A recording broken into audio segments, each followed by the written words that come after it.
I now give the floor to the distinguished representative of the Bolivarian Republic of Venezuela,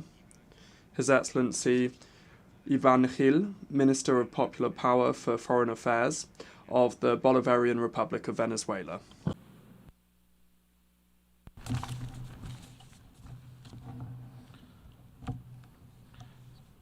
Señor Presidente, la República... Mr. President, the Bolivarian Republic of Venezuela has the honor of taking the floor on behalf of the group of friends in defense of the United Nations Charter, whose member states wish to express, first of all, their thanks to you for organising this plenary meeting, in line with the provisions of Resolution 78/329, promoted by our group and adopted by this General Assembly by consensus on the 6th of September 2024. President, throughout this important debate, we will hear how some delegations will refer to what they call autonomous sanctions or restrictive measures. Having said that, the first thing that we'd like to do today is underscore that such policies are, in reality, no more and no less than unilateral coercive measures, even if they may seek to conceal them or present them with a different name. We must therefore avoid falling into the trap of those that resort to the enactment and imposition of unilateral coercive measures, in the trap of those that persist in their efforts not only to impose a false narrative, to confuse and to trick the international community, but also even to justify and legitimize the use of such policies and practices. Since this is the way things are, we must be emphatic when we underscore the fact that unilateral coercive measures, including those imposed as instruments of political or economic or financial coercion against any country in particular, although not exclusively against developing countries, are illegal, in addition to being cruel and inhumane, to say the least. They really are a clear violation, among other things, of the principles enshrined in the United Nations Charter, the most basic norms and standards of international law, including international humanitarian law and international human rights law, and also of the provisions of the Declaration on the Principles of International Law concerning friendly relations and cooperation among states, in line with the United Nations Charter, and of the Charter of Economic Duties and Rights of States, contained in Resolutions 2625 and 3281 of the General Assembly, respectively. One of the most notorious examples of this failed policy of unilateral coercive measures is the economic, trade and financial embargo imposed against the Republic of Cuba now for more than 60 years. In this regard, we reiterate our unshakable, unwavering solidarity with the people and government of Cuba, and at the same time we urge the government of the United States of America to put an immediate end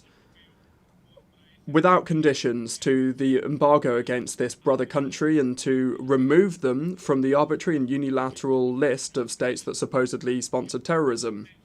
The very existence of this is something that we condemn and firmly reject. Cuba, in reality, is an example of dignity, of resistance and victory over these illegal and anachronistic policies. Therefore, we can but reiterate the fact that unilateral coercive measures are a flagrant violation of the UN Charter and of the fundamental principles of international law. We emphasise further that unilateral coercive measures threaten the economic and legal international order, hindering, among other things, international cooperation, trade and investment, and they undermine the rights and freedom of states to participate in international economic cooperation and their right to choose the way that they organise their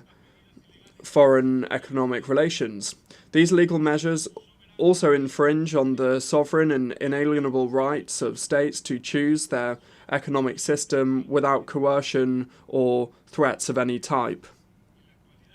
President, currently more than 30 nations the world over, among them many from our group, are subject to unilateral coercive measures that directly affect the daily lives of more than 1/3 of humanity, in particular those in the most vulnerable situations.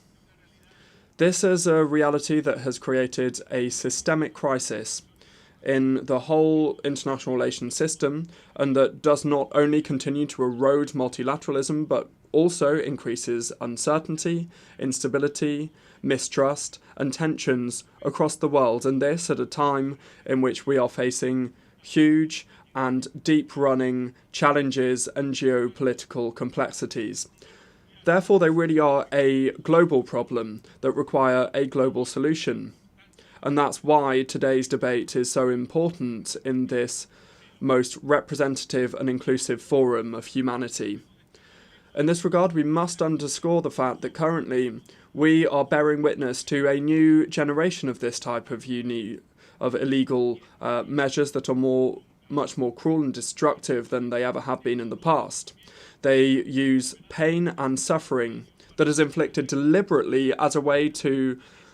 advance interventionist agendas and destabilization. These type of measures seek to exert pressure, exploitation, domination, and subjugation against sovereign and independent nations, and today they really are the biggest obstacle to the implementation of the development plans of the nations subject to these misnamed so-called sanctions, including when it comes to the implementation of the 2030 Agenda for Sustainable Development and the effective and timely achievement of their SDGs.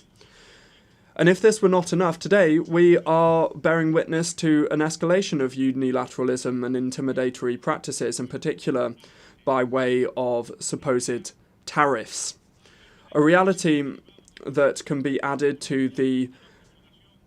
challenges and impediments derived from the exponential use and enactment and imposition of illegal unilateral coercive measures, which is a reality that, as we all know,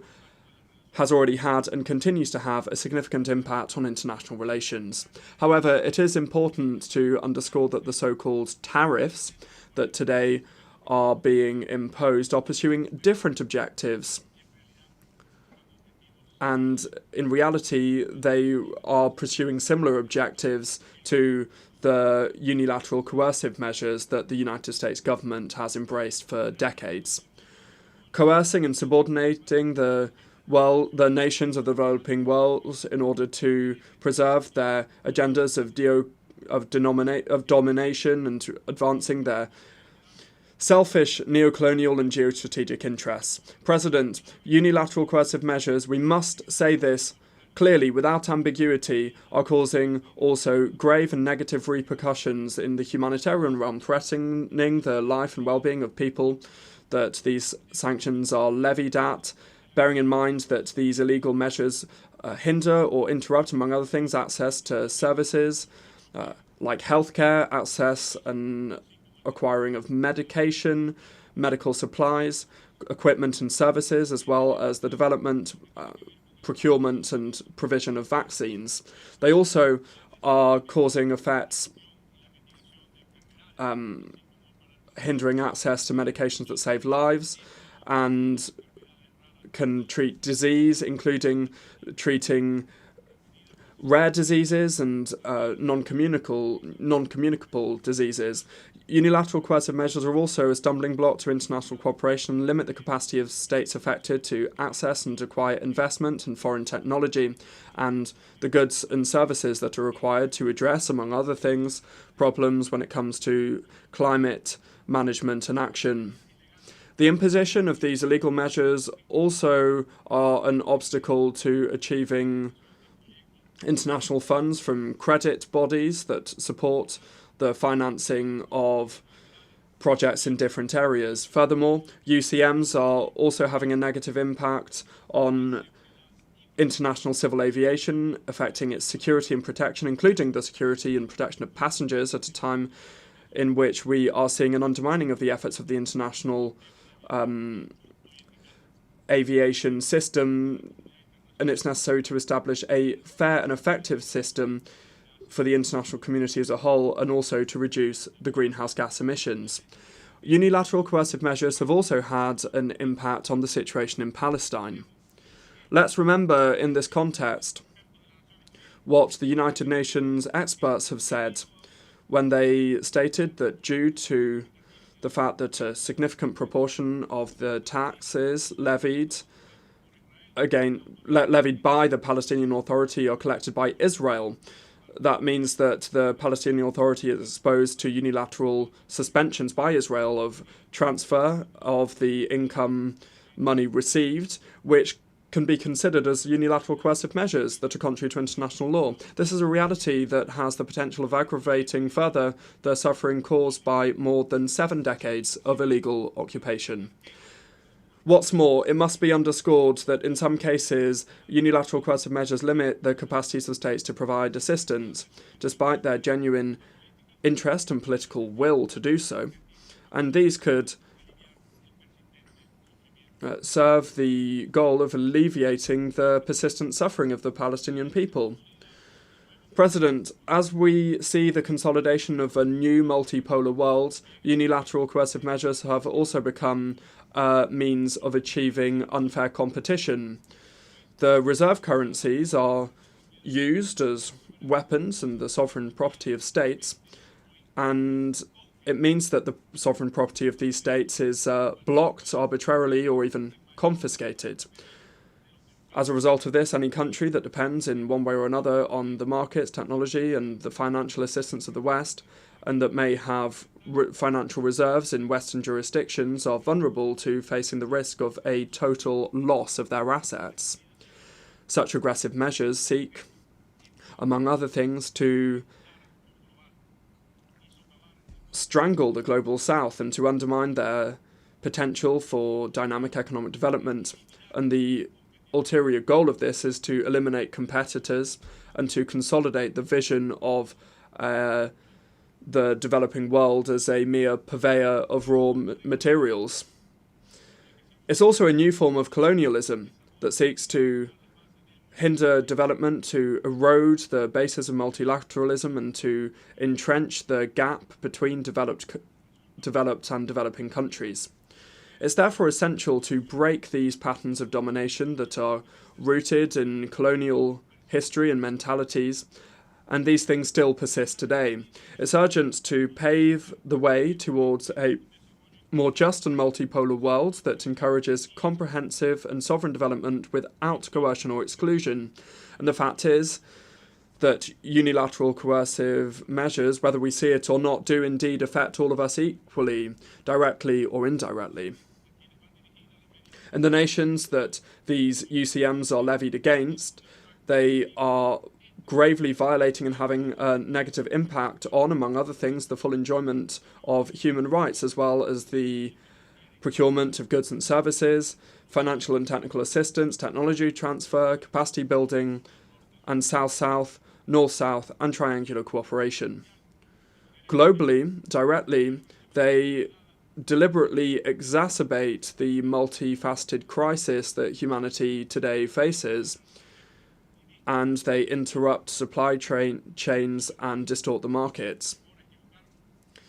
Since this is the way things are, we should be clear when we say that today we can say really that the ongoing implementation of these illegal measures are not only having a negative impact on the global economy as a whole, but they will also cause and prolong human suffering the world over,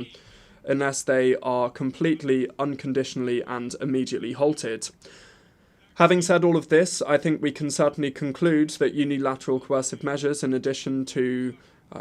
creating and entrenching the conditions for poverty and inequality, are clearly becoming crimes against humanity and massive violations of human rights, since they clearly seek to deprive entire populations, among other things, from their own livelihoods.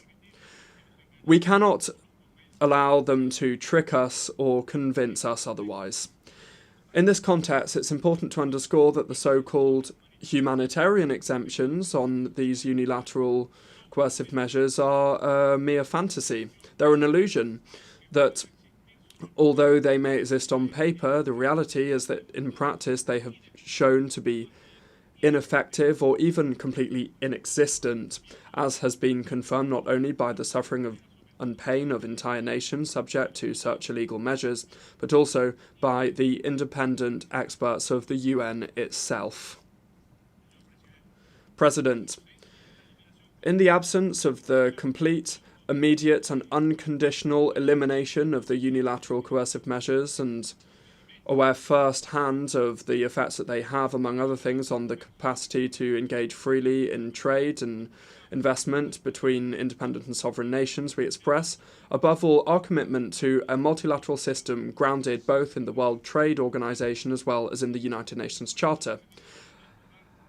And we also reiterate our determination to explore possible alternative means and ways to ensure a truly independent platform or framework that's respectful of international law for the carrying out of financial transactions and payments between banks across the world. In other words, our commitment to identify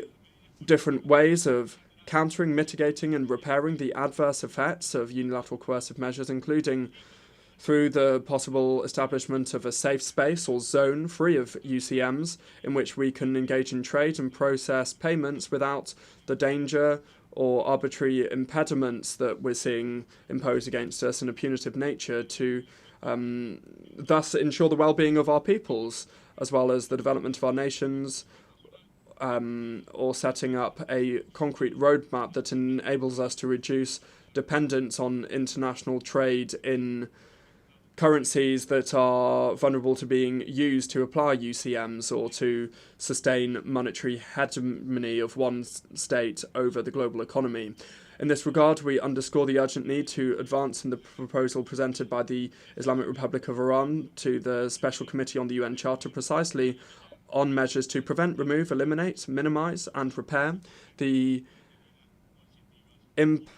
adverse impacts and effects of unilateral coercive measures. Furthermore, we seize this opportunity here to recognise the legitimate calls in line with the relevant norms of international law by states affected, whether directly or indirectly, and in particular the states and people that are specifically subject to UCMs, the call for redress by the states that impose these UCMs because of the harm and damages caused as a consequence of the existence, enactment and implementation of these UCMs, including the phenomenon known as over-compliance and extraterritoriality, which in practice has led to a real reduction in trade between the nations that are subject and not subject to such policies as a result of fear of being subject to the so-called secondary sanctions. President, we will not tire in insisting on how immoral and completely contradictory it is that some governments seek to claim that they are the supposed defenders, guardians, custodians, promoters of human rights, when at the same time, with their deliberate and systemic policies, in particular by way of the illegal enactment and implementation of UCMs, are committing on a daily basis mass violations of human rights of billions of people across the world, including crimes against humanity. This really is simply incompatible. For our part, notwithstanding the above, we stand ready to continue to promote genuine dialogue, multilateral cooperation and solidarity as the only viable ways of achieving a more just, inclusive and equitable international order. An order in which no nation is left behind, and in which the principles and aspirations of the UN Charter prevail both in their letter as well as in their spirit. Our nations, in addition to saying this, are more than ready and prepared to play their part and contribute to overcoming the common challenges that we face. The fact is that we have a responsibility to build a better future together and to make this new world of peace and development for all a reality. This new world is possible. as long as we manage to eliminate any type of impediment to the full realization of the productive potential of the developing countries that are subject to this type of legal measure. Mr. President, we insist on our appeal to the responsible members of the international community to abstain from recognizing, applying, or providing support or assistance or engaging in any other type of act that may facilitate the enactment or implementation of unilateral coercive measures. In this regard, we underscore that responsible states imposing UCMs, in particular against the member states of our group, must immediately halt these illegal measures. They must also provide appropriate guarantees and safeguards of non-repetition, as well as reparations, redress for all of the harm and damages and losses suffered by the states affected and by their population as a result of such internationally illegal acts. Before I conclude, I wish to reiterate our full support and solidarity for all countries and peoples affected by this cruel and inhuman phenomenon the world over. Our solidarity goes out to them, in particular our solidarity with Cuba, the Islamic Republic of Iran, Nicaragua, Venezuela and Zimbabwe, which are part of our group. To them, all of our support in measures that they have adopted to counter the aggression that they're subject to,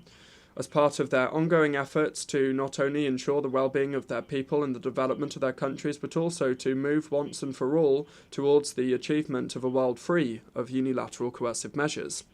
Lastly, if we may please allow us to briefly refer to the draft resolution contained in document A/79/L93, according to which the General Assembly will take action at the end of this debate. We consider that the establishment of an International Day against unilateral coercive measures would provide us an opportunity to move forward in the global campaign to totally eliminate these wrongly named sanctions and also to increase awareness as to the negative repercussions that these UCMs have on all aspects of life. Therefore, we hope that we can count on your valuable support to this proposal as part of the global appeal, which is almost unanimous and is a persistent one also, to put an end to these illegal measures, fully in line with the principles and positions of the immense majority of the international community and with the provisions of the relevant resolutions adopted by this august assembly. President, please allow me very briefly to add a few points in our national capacity. On the 9th of March last, we saw the 10-year anniversary of the beginning of this cruel campaign of aggression against Venezuela that the United States government has called maximum pressure, but in reality it should be called maximum calculated cruelty that was implemented by President Barack Hussein Obama in such an irresponsible way. It is a new form of colonialism that, through so-called economic asphyxiation, seeks to ensure that our nation is subject to Washington and its satellites. We, the Venezuelan people, are a brave people, the inheritors of the struggles of the liberator Simón Bolívar. President, there are more than 1,000 so-called sanctions that the United States government has been applying against our people, causing not only pain and suffering against 30 million Venezuelans, but also economic losses that up by 2022 had reached $642 billion. So without a doubt, now 3 years later, the figure would be even bigger. They've tried to isolate Venezuela in every way possible. In the political and diplomatic realm, we've seen how they have tried to impose a fictitious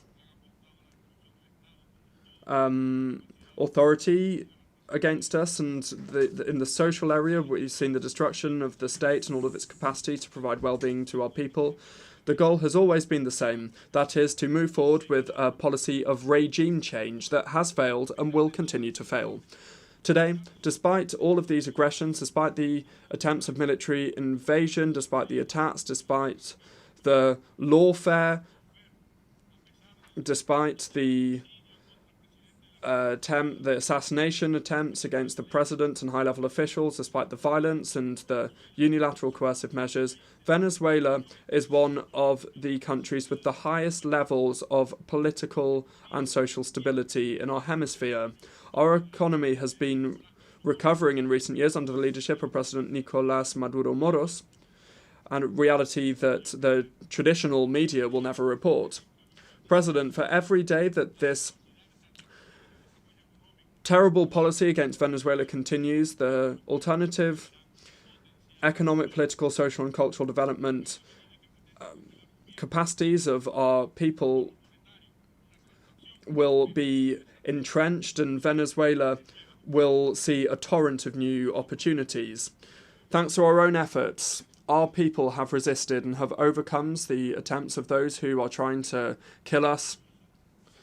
through hunger or disease, including during the worst stages of the COVID-19 pandemic, when the United States and Europe tried to block Venezuela's access to medications, vaccines, and other provisions for the protection of our people. We've managed to overcome the challenges that result from the robbing and looting of our assets, including tons of gold in the Bank of England, millions of special drawing rights of the International Monetary Fund, and even refineries owned by Venezuela in this country. We've even shown the world figures of growth that are well above those of other countries in the region that are not subject to these aggressions, and these have been endorsed by organisations like CEPAL.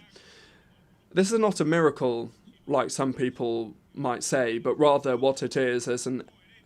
effort and a consistent, coherent and well-designed policy, always geared towards ensuring the most important fundamental things, which is the protection of our people through social investment. President, that our country and our people have managed to overcome the pernicious effects of this criminal policy in no way should lead to inaction by the General Assembly or by the international system as a whole. The crimes committed for decades through the implementation of unilateral coercive measures must halt and must be brought to justice. It's therefore urgent to break the continuous cycle of impunity that has only perpetuated in time these aggressions that are clearly in violation of international law. Our peoples demand justice. They are calling for an end to supposed moral superiority. Therefore, I conclude by launching an appeal to unity and to ensure that this problem, which is a global one, is never obscured, ignored, or minimised on the international agenda. It depends on us to continue to bring to this forum the truth of our peoples until we manage to fully and effectively achieve the principles and rights enshrined in the foundational charter of this organisation and establish a world free of UCMs where the right to peace and development becomes a reality for all people without any type of distinction or exclusion. Thank you very much, President. Doy las gracias al excelente. I thank His Excellency, the Minister of Popular Power for Foreign Affairs.